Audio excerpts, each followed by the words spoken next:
আসসালামু আলাইকুম। প্রিয় দর্শক, অন্য মঞ্চের আলোচনায় আজ আমাদের সঙ্গে রয়েছেন ঋণ করে চলছে দেশ। অবৈধ ইউনূস সরকারের ফেলে যাওয়া বাংলাদেশে তারেক রহমান ক্ষমতা পেয়ে ঋণের পাহাড় আরো বাড়াচ্ছেন। ৪৩ দিন বয়সী সরকার ৪১,০০০ কোটি টাকা ঋণ নিয়েছে। তার মানে গড়ে প্রায় প্রতিদিন ১,০০০ কোটি টাকা ঋণ করেছে তারেক রহমানের সরকার। এক বছরও যদি থাকে তারেক রহমানের সরকার, তাহলে কত টাকা ঋণের বোঝা চাপবে দেশের ওপর বলুন তো?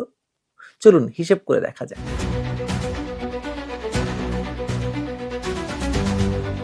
প্রতিদিন গড়ে প্রায় ১,০০০ কোটি টাকা হারে যদি ঋণ নেওয়া অব্যাহত থাকে, তাহলে এক বছরে সেই ঋণের সংখ্যা গিয়ে দাঁড়াবে প্রায় ৩,৬৫,০০০ কোটি টাকায়। এই অঙ্কটি শুধুমাত্র সংখ্যা নয়, এটি একটি জাতির ভবিষ্যতের উপর চাপিয়ে দেওয়া দায়ের বা ঋণের বোঝা। আর এই ঋণের গোড়া খুঁজতে গেলে ফিরে তাকাতে হবে ২০২৪ সালের আগস্টে, যখন জুলাই সন্ত্রাসের মাধ্যমে একটি নির্বাচিত সরকারকে উৎখাত করে ডক্টর মোহাম্মদ ইউনূসকে ক্ষমতার মসনদে বসানো হয়েছিল। সেই অবৈধ ইউনূস সরকারের ১৪ মাসের শাসনকালে দেশের মোট ঋণের পরিমাণ বেড়েছিল ২,৬০,২৫৭ কোটি টাকা। অথচ এই সময়ে উন্নয়ন ব্যয় ছিল ৭ বছরের মধ্যে সর্বনিম্ন। বার্ষিক উন্নয়ন কর্মসূচির বাস্তবায়ন হয়েছে মাত্র ১,৫৩,০০০ কোটি টাকা, যেখানে আওয়ামী লীগ সরকারের শেষ অর্থ বছরে এই ব্যয় ছিল ২,৫০,০০০ কোটি টাকার উপরে। মেগা প্রকল্প বাতিল, অনেক প্রকল্প স্থগিত, উন্নয়নের গতি শূন্যের কোঠায় নামিয়ে আনার পরেও ঋণের লাগাম ধরে রাখতে পারেনি অবৈধ ইউনূস সরকার। রাজস্ব আহরণে ব্যর্থতা, পুরনো ঋণ পরিশোধের চাপ এবং পরিচালন ব্যয়ে অনিয়ন্ত্রিত প্রবণতা সব মিলিয়ে ঋণের স্তূপ কেবল বেড়েছে। এখানে একটি তুলনা অত্যন্ত জরুরি। দীর্ঘ ১৬ বছরের শাসনে শেখ হাসিনার সরকার বাংলাদেশকে যে অভূতপূর্ব অর্থনৈতিক এবং অবকাঠামোগত উচ্চতায় নিয়ে গিয়েছিল, তা ইতিহাসে বিরল। পদ্মা সেতু, metro rail, Karnaphuli tunnel, Rooppur পারমাণবিক বিদ্যুৎ কেন্দ্র, এলিভেটেড এক্সপ্রেসওয়ে সহ শত শত মেগা প্রকল্প বাস্তবায়নের মধ্য দিয়ে বাংলাদেশ নিম্ন মধ্যম আয়ের দেশ থেকে মধ্যম আয়ের দেশে উত্তরণের পথে হাঁটছিল। এত বিশাল বিনিয়োগ এবং উন্নয়নের পরেও ২০০৯ থেকে ২০২৪ সাল পর্যন্ত ১৫ বছরে মোট ঋণ যেখানে ২ লাখ থেকে বেড়ে ১৮,৮৮,০০০ কোটি টাকায় পৌঁছেছিল, সেখানে কোনো উন্নয়ন প্রকল্প ছাড়াই কেবল ১.৫ বছরে অবৈধ ইউনূস সরকার এবং পরবর্তীতে মাত্র ৪৩ দিনে তারেক রহমানের সরকার যে ঋণের পাহাড় জমিয়েছে, তা বাংলাদেশের অর্থনৈতিক ইতিহাসে নজিরবিহীন। উন্নয়নের বিনিময়ে ঋণ নেওয়া আর শুধু দৈনন্দিন পরিচালন ব্যয় মেটাতে ঋণ নেওয়ার মধ্যে যে আকাশ পাতাল পার্থক্য, সেটি বুঝতে বিশেষজ্ঞ হওয়ার দরকার নেই আপনার। অবৈধ ইউনূস সরকারের বর্ধিত সংস্করণ, তারেক রহমানের সরকার সেই একই পথে হাঁটছে এবং আরো দ্রুত গতিতে। ১৬ই ফেব্রুয়ারি থেকে ৩১শে মার্চ পর্যন্ত মাত্র ৪৩ দিনে ৪১,০০০ কোটি টাকা ব্যাংক ঋণ গ্রহণ করা হয়েছে।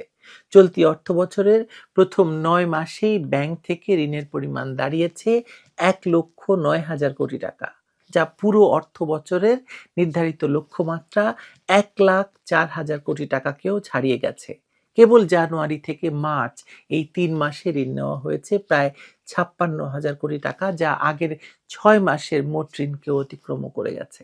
অর্থনীতিবিদরা বলছেন, রাজস্ব ঘাটতি এবং এই সংকটের মূল চালিকা শক্তি আসলে সরকারের সিদ্ধান্তহীনতা। চলতি অর্থ বছরের প্রথম ৮ মাসেই রাজস্ব ঘাটতি পৌঁছেছে প্রায় ৭১,৫০০ কোটি টাকায়। বিনিয়োগ শূন্যতায়, কর্মসংস্থান নেই, উচ্চ মূল্যস্ফীতিতে মানুষের ক্রয় ক্ষমতা তলানিতে, ব্যবসা বাণিজ্য স্থবির, রপ্তানি আশানুরূপ নয়।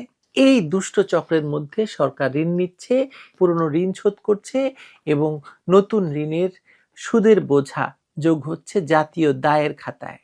জ্বালানি সংকট এই পরিস্থিতিকে আরো জটিল করে তুলছে। তেলের দাম বাড়ালে জনরোষের ভয়ে সরকার ভর্তুকি দিচ্ছে, কিন্তু সেই ভর্তুকির অর্থও আসছে ঋণ থেকে। ডলারের বিপরীতে টাকার অবমূল্যায়নের কারণে বৈদেশিক ঋণের টাকার অঙ্ক আরো ফুলে ফেঁপে উঠছে। কেন্দ্রীয় ব্যাংকের তথ্য অনুযায়ী ২০২৪ সালের আগস্ট থেকে ২০২৫ সালের মার্চ পর্যন্ত মাত্র 18 মাসে ব্যাংক খাত থেকে সরকারের নেওয়া ঋণ বেড়ে দাঁড়িয়েছে 2.5 লাখ কোটি টাকায়। Dhaka chamber of commerce and ইন্ডাস্ট্রির সভাপতি থেকে শুরু করে বিজিএমইএ এর সাবেক পরিচালক পর্যন্ত সবাই উদ্বেগ প্রকাশ করছেন। তারা বলছেন, স্বল্প সময়ে বিপুল ঋণ সংগ্রহ, মুদ্রাস্ফীতি, সুদের হার বৃদ্ধি এবং খেলাপি ঋণের ঝুঁকি একসাথে বাড়িয়ে দিচ্ছে। যদি এই ঋণ উৎপাদনশীল খাতে না গিয়ে পরিচালন ব্যয় এবং পুরনো দায় পরিশোধে চলে যায়, তাহলে অর্থনীতি দীর্ঘমেয়াদে আরো দুর্বল হয়ে পড়বে। গবেষকরা সতর্ক করছেন, দেশ যেন ঋণের ফাঁদে না পড়ে। কিন্তু বর্তমান গতিপথ দেখে সেই আশঙ্কাই ক্রমশ বাস্তব রূপ নিচ্ছে। জুলাই সন্ত্রাসের মাধ্যমে যে রাজনৈতিক পট পরিবর্তন ঘটানো হয়েছিল, তার অর্থনৈতিক মূল্য এখন দিচ্ছে সাধারণ মানুষ। অবৈধ ইউনূস সরকারের বর্ধিত সংস্করণে তারেক রহমানের সরকার কার্যত একই পথে হাঁটছে, কোনো দৃশ্যমান উন্নয়ন ছাড়া, কোনো কার্যকর সংস্কার ছাড়া কেবল ঋণের উপর ভর করে রাষ্ট্র চালাচ্ছে। জুলাই সন্ত্রাসের পর থেকে যে অর্থনৈতিক ধস শুরু হয়েছিল, সেটি এখন আরো গভীর খাদের দিকে যাচ্ছে। প্রতিদিন 1000 কোটি টাকার ঋণের বোঝা শেষ পর্যন্ত বহন করতে হবে সাধারণ মানুষকেই। যারা জুলাই সন্ত্রাসে আওয়ামী লীগের পতনকে রাষ্ট্র গড়ার প্রকল্প বা গল্প শুনিয়েছিল, তারা এখন ঋণের বোঝায় রাষ্ট্রকে ডুবিয়ে দিচ্ছে। জুলাই সন্ত্রাস জিন্দাবাদ, তারেক রহমানের সরকারও জিন্দাবাদ। ভালো থাকবেন সবাই।